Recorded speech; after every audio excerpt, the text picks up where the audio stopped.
कभी सोचा है कि शब्द सिर्फ शब्द नहीं होते, उनके पीछे पूरी पूरी कहानियां छिपी होती हैं। आज हम कुछ ऐसे ही शब्दों की दुनिया में उतरेंगे जो हमें न्याय, गुस्से और हाँ, लालच तक की दिलचस्प कहानियां सुनाएंगे। तो सवाल यही है कि भला शब्दों की एक मामूली सी लिस्ट न्याय और महत्वाकांक्षा जैसी बड़ी बड़ी कहानियां कैसे बता सकती है। चलिए इसी सवाल का जवाब ढूंढते हैं।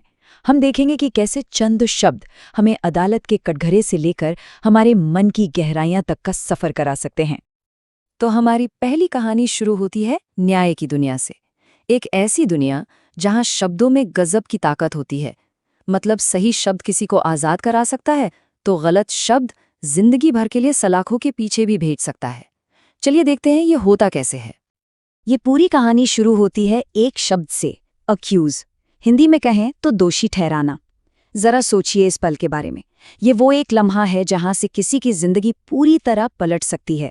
बस एक उंगली उठती है और बस न्याय का पहिया चलना शुरू हो जाता है। अब देखिए, ये सिर्फ एक शब्द पर नहीं रुकता। दोषी ठहराने का ये पूरा सफर कई पड़ावों से गुजरता है। पहले तो किसी पर बस ब्लेम यानी दोष मढ़ दिया जाता है। फिर मामला गंभीर होता है तो पुलिस औपचारिक रूप से चार्ज लगाती है। उसके बाद अदालत में अरेन यानी अभियोग तय होता है, और फिर अगर किस्मत खराब रही तो इंसान कन्विक्ट यानी दोषी साबित हो जाता है। हर शब्द एक अगला और ज्यादा गंभीर कदम है। लेकिन हर कहानी का अंत इतना बुरा हो ये जरूरी तो नहीं। और यहीं पर एंट्री होती है एक बहुत ही पावरफुल और उम्मीद भरे शब्द की, एक्विट यानी दोष मुक्त करना। ये वो पल है जब जज का हथौड़ा गिरता है और कोई बेगुनाह अपनी जिंदगी में वापस लौट आता है, उसे उसकी आज़ादी वापस मिल जाती है। तो ये दो शब्द हैं, अक्यूज और एक्विट। इनके बीच का फासला जमीन आसमान का है। एक तरफ है आरोप का अंधेरा और दूसरी तरफ आजादी की सुबह। सच पूछिए तो न्याय की पूरी कहानी इन्हीं दो ताकतवर शब्दों के इर्द गिर्द घूमती है। और हाँ, ये जो दोषमुक्त होना है ना, इसके भी कई रंग हैं। मतलब सोचिए, किसी को एब्सॉल्व किया जाता है, यानी चलो भाई गलती के लिए माफ किया।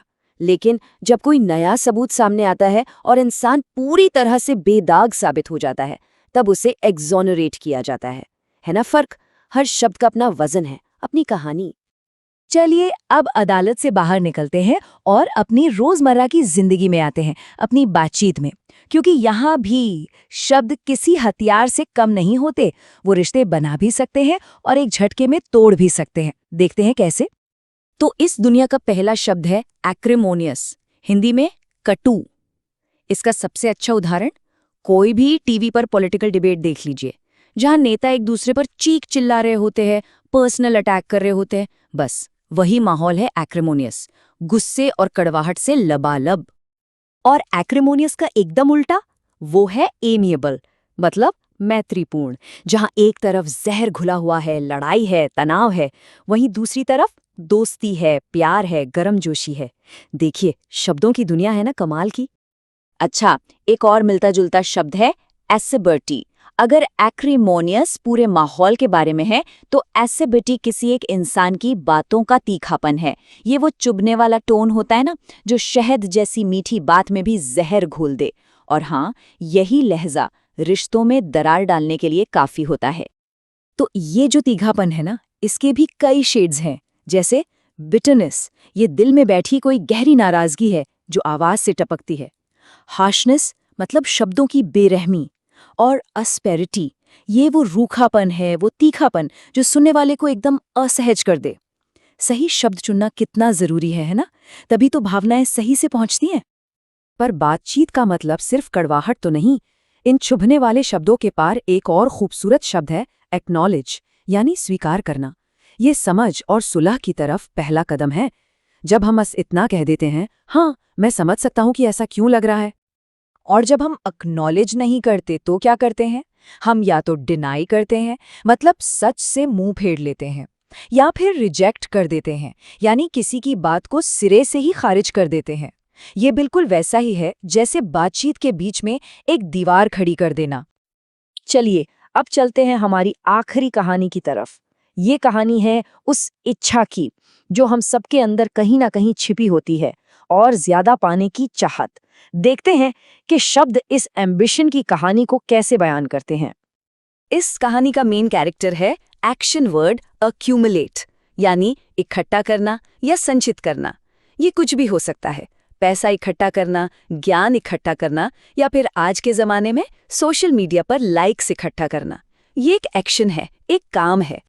पर सवाल ये है कि कोई चीजें इकट्ठा करता ही क्यों है? इसके पीछे जो भावना है वो है एक्विजिटिव होना। ये एक तरह का स्वभाव है जिसके अंदर हमेशा एक आवाज आती रहती है, मुझे और चाहिए और चाहिए। ये वो इच्छा है जो अक्यूमुलेट करवाती है। और इस महत्वाकांक्षा की फिल्म में अक्सर एक सपोर्टिंग एक्टर भी होता है। वो है एकोलाइट, यानी सहायक या अनुयायी। ये वो वफादार साथी है जो मेन कैरेक्टर को उसका लक्ष्य पाने में मदद करता है। अब वो लक्ष्य अच्छा हो या बुरा, ये अलग बात है। और फाइनली आता है वो शब्द जो इस पूरे खेल को शुरू करता है, एक्टिवेट, मतलब शुरू करना या गति देना। ये वो चिंगारी है, वो मोटिवेशन है, वो एक छोटा सा आइडिया है जो किसी को कुछ बड़ा अक्यूमुलेट करने के लिए एक्टिवेट कर देता है। तो हमने शब्दों के सहारे 3 अलग-अलग दुनियाओं का सफर तय किया, न्याय की, बातचीत की और महत्वाकांक्षा की। अब चलिए इन सभी कहानियों के धागों को एक साथ पिरोते हैं और देखते हैं कि पूरी तस्वीर कैसी दिखती है। ये देखिए, हमारी तीनों कहानियां एक साथ। न्याय की कहानी में दोषी ठहराने का एक्शन है तो दोषमुक्त करने का नतीजा। बातचीत की कहानी में स्वीकार करने का सुलह वाला रास्ता है तो कटु होने का टकराव वाला। और महत्वाकांक्षा, वो इकट्ठा करने के एक्शन और लालची होने की इच्छा से बनती है। तो कुल मिलाकर बात क्या समझ आई? यही कि शब्द सिर्फ शब्द नहीं है, वो हमारे हाथ में औजार की तरह हैं। इनसे हम केस बना सकते हैं, किसी की भावनाओं को समझ सकते हैं और अपने सपनों को पूरा करने की आग जला सकते हैं। एक बात हमेशा याद रखनी चाहिए, हम जो शब्द चुनते हैं वो सिर्फ हमारी दुनिया के बारे में बताते नहीं हैं, वो हमारी दुनिया को बनाते हैं। तो अब सवाल बस एक ही है, हम अपने शब्दों से कैसी दुनिया बनाना चाहते हैं?